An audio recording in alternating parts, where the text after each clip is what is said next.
Dear learners of HSC first year, welcome to my class. Today, this class is only for you, that is for first year and not for second year.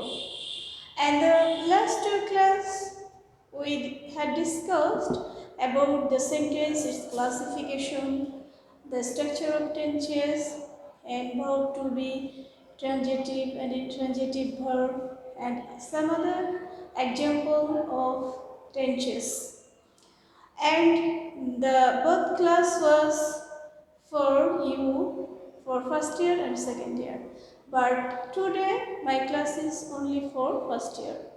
Dear learners, in our syllabus, the most important item of grammar is voice. When we have discussed the other item of grammar, then we talked about the item, and it is always for you an important topics of grammar and very difficult item of grammar for you. Dear learners, তোমাদের মধ্যে অনেকেই আমাকে question করেছো যে ভয়েসটা যেন আমরা একদম লাস্ট ক্লাসের দিকে নিয়ে থাকি, বাট আমি তোমাদের বলবো যে ভয়েসটা যেহেতু আমাদের ভেরি ইম্পর্টেন্ট একটা আইটেম, সেজন্য আমরা প্রথম দিকে এই ক্লাসগুলো করার চেষ্টা করব এবং পরে আমাদের ছোট ছোট যে গ্রামারের আইটেমগুলো রয়েছে সেগুলো নিয়ে আমরা আলোচনা করব। আমরা আজ শুধুমাত্র ভয়েজের কিছু রুল নিয়ে আলোচনা করব, কেননা আমরা গত দুটি ক্লাসে আলোচনা করেছিলাম যে আমরা ভয়েস করার আগে বা ভয়েস শুরু করার আগে কিছু ইম্পর্টেন্ট আইটেম আমরা করে নিব, যেগুলো আমরা ট্রাই করেছিলাম। আমাদের সবচেয়ে যে ইম্পর্টেন্ট স্ট্রাকচার ছিল টেন্সের, সেগুলো আমরা দুটি ক্লাসে করেছি এবং আমরা বলেছি যে সেন্টেন্স অনুযায়ীও আমাদের কিছুটা রুল চেঞ্জ হয়, সেজন্য আমরা সেন্টেন্স করেছি। আজ আমি তোমাদের সিম্পল ধারণা নিয়ে যাচ্ছি শুধুমাত্র ভয়েসে। নেক্সট ক্লাসগুলোতে আমরা প্র্যাকটিস করব। আমরা একটু বোর্ডে দেখি ভয়েস।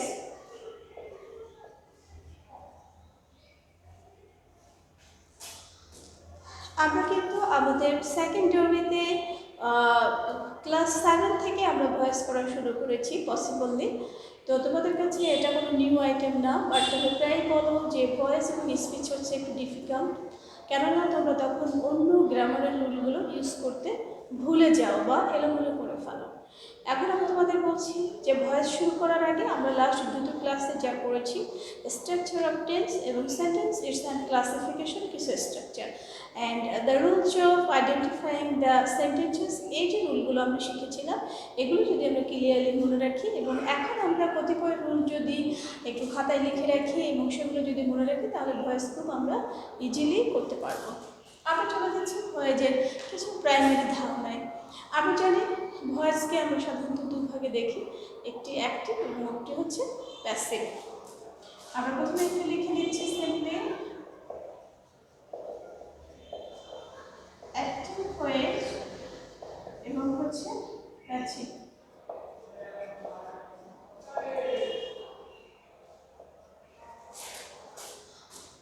আমরা সাধারণত যে সেন্টেন্সগুলো আমাদের পরীক্ষায় দেখে থাকি তার অধিকাংশই থাকে অ্যাক্টিভ ভয়েসে করা। প্যাসিভ ভয়েসের আমাদের খুবই সিম্পল এবং খুব কম সংখ্যক সেন্টেন্স থাকে, যেমন আমি তোমাদের বলি যে যদি আমাদের প্রায় আমাদের ব্যবসাখার যে সিলেবাস এবং বোর্ডের যে কোশ্চেন সেগুলো যদি আমরা দেখি, আমরা দেখব যে সেখানে 7টি ভয়েস রয়েছে, 7টি সেন্টেন্স রয়েছে ভয়েস করার জন্য, যার মধ্যে শুধুমাত্র 2টি বা 3টি হচ্ছে আমাদের প্যাসিভ করা থেকে আমরা অ্যাক্টিভে নিয়ে আসতে হবে, আর অধিকাংশ মানে বেশিরভাগ সেন্টেন্সে অ্যাক্টিভে থাকে আমরা প্যাসিভে নিয়ে আসি। এখন আমি তোমাদের বেঙ্গলিতে ক্লিয়ারলি অ্যাক্টিভ এবং প্যাসিভ সম্পর্কে একটু বলবো। সেটা হচ্ছে অ্যাক্টিভ ভয়েস হচ্ছে বক্তা যে কথাগুলো বলছে সেটা সরাসরি যে কাজগুলো করছে, ভার্ব যে কাজগুলো, সাবজেক্ট যেটা সরাসরি করতেছে সেটা অ্যাক্টিভ ভয়েস, এবং সেই কাজটাকে যখন অন্য কেউ একটু ঘুরিয়ে বলছে সেটা হচ্ছে আমাদের প্যাসিভ ভয়েস। আগে চলে যাচ্ছি অ্যাক্টিভ ভয়েস থেকে প্যাসিভ ভয়েস করার কিছু রুল। আমি তোমাদের লাস্ট ইয়ারে একটা ক্লাসে তোমাদের দেখিয়েছিলাম যে আমরা only 5 রুলস শিখব। আমরা বেসিক ভয়েস করার জন্য শুধুমাত্র যদি 5টি রুল মনে রাখি এবং কিছু অক্সিলারি ভার্ব মনে রাখি তাহলে আমাদের বেসিক করা খুব ইজি হবে। আমি তোমাদের দেখাচ্ছি প্রথমে অ্যাক্টিভ থেকে প্যাসিভ করার শুধুমাত্র 5টি রুল। আমি বোর্ডে লিখে দিচ্ছি, প্লিজ তোমরা এটাকে খাতায় নোট করে নাও।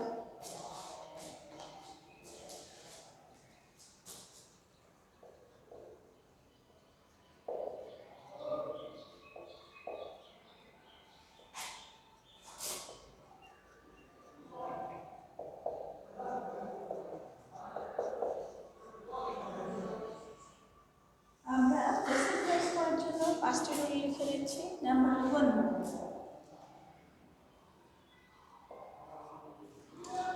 আমরা লিখে নিচ্ছি অবজেক্টকে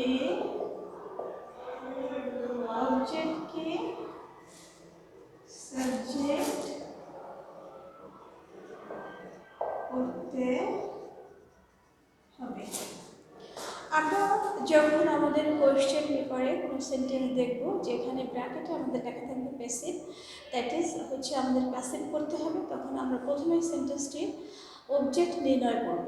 অবজেক্ট নির্ণয় করে আমরা সেটিকে সাবজেক্টে নিয়ে আসবো প্যাসিভ করার সময়। নাম্বার 2 হচ্ছে টেন্স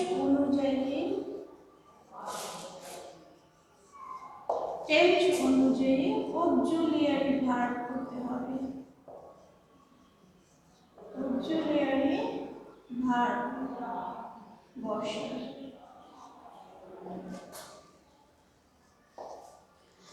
আমরা অবজেক্টকে সাবজেক্ট করব এবং তারপরে আমরা দেখব যে আমাদের সেন্টেন্সটি কোন টেন্সে রয়েছে। সেন্টেন্সটি যদি আমরা টেন্স নির্ণয় করতে পারি এবং সেই টেন্স অনুযায়ী কিছু অক্সিলিয়ারি ভার্ব আছে প্যাসিভ ভয়েসে, আমরা সেগুলো নিব নাম্বার 2 এ সাবজেক্টের পরে। নাম্বার 3 মূল ভার্ব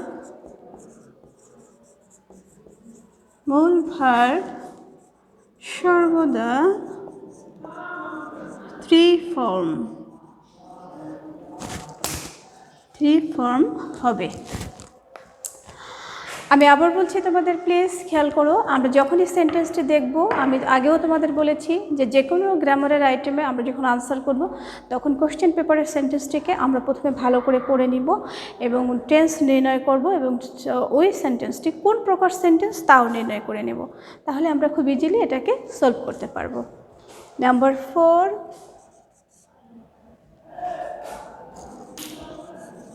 ভাই বসে।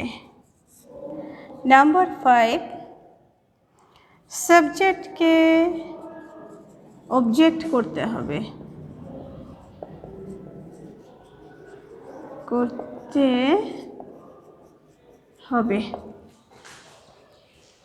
আমরা আরেকবার রুলটিকে খেয়াল করে নিচ্ছি। দেখো, আমরা অ্যাক্টিভ থেকে প্যাসিভ করার জন্য প্রথমে যে সেন্টেন্সটাকে দেখব, আমি তোমাদের আবার মনে করিয়ে দিচ্ছি, আমরা সেন্টেন্সটি ভালো করে পড়ে নেব, সেন্টেন্সটির টেন্স নির্ণয় করব, ওই সেন্টেন্সটি কোন প্রকার সেন্টেন্স তা নির্ণয় করব এবং তারপরে আমাদের এই 5টি রুল খুব ভালো করে ফলো করব।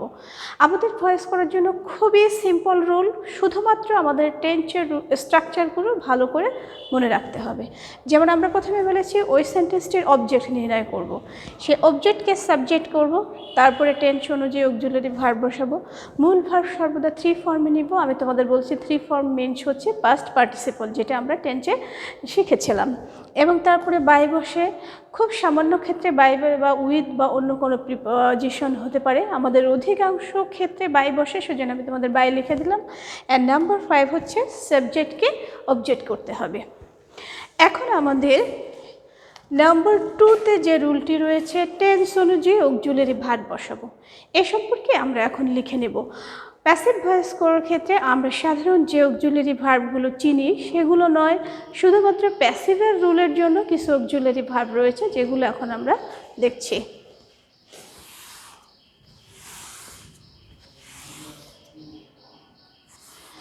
আমরা লিখে নিচ্ছি প্যাসিভ ভয়েসে অক্সিলিয়ারি ভার্ব। প্যাসিভ ভয়েসে অক্সিলিয়ারি ভার্ব।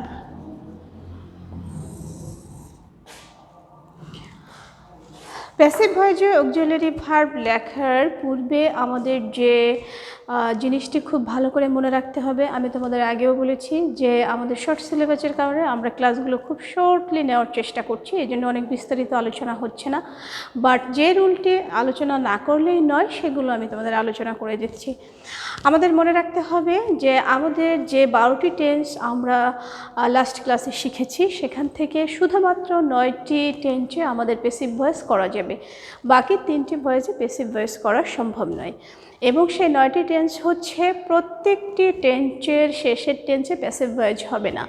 যেমন প্রেজেন্ট টেন্সের ক্ষেত্রে প্রেজেন্ট পারফেক্ট কন্টিনিউয়াস ফর্মে আমরা প্যাসিভ ভয়েস করতে পারবো না, সেরকমই পাস্ট পারফেক্ট কন্টিনিউয়াস ফর্মে আমরা করতে পারবো না প্যাসিভ ভয়েস, এবং ফিউচার পারফেক্ট কন্টিনিউয়াস টেন্সেও আমরা প্যাসিভ করতে পারবো না। সো প্রতিটি টেন্স থেকে একটি করে বাদ গেলে আমাদের থাকে 9টি টেন্স। সেই 9টি টেন্সের অক্সিলারি ভার্ব এখন আমরা লিখে নিচ্ছি। Present indefinite,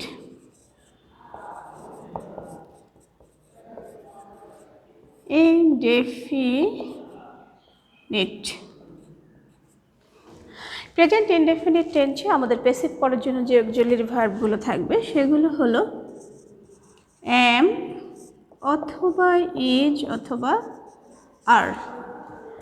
present continuous, present continuous টেন্সে আমাদের যে অক্সিলারি ভার্বগুলো রয়েছে সেগুলো হলো am being, is being, am being, is being, or are being. Present perfect,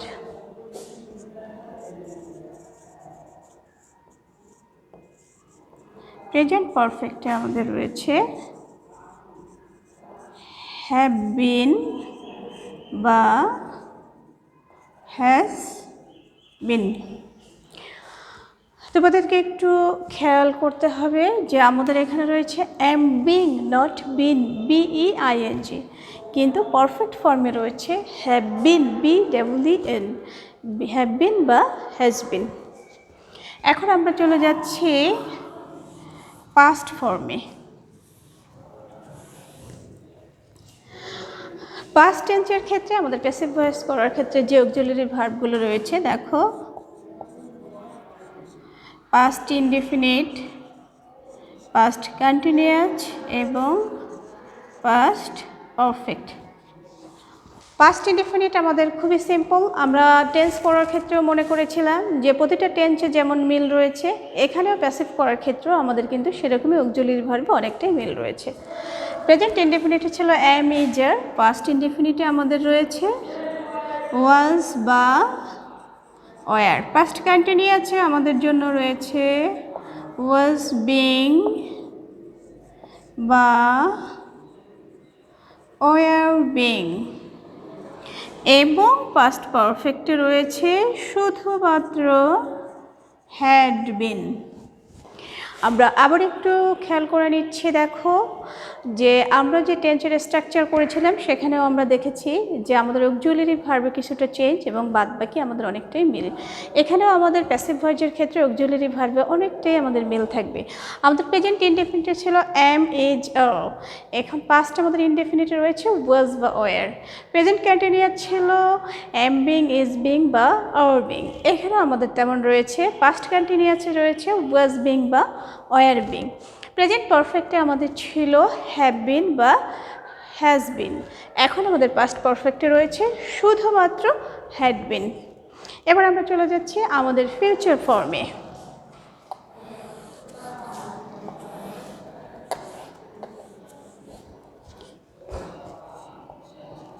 future indefinite, future continuous এবং ফিউচার পারফেক্ট।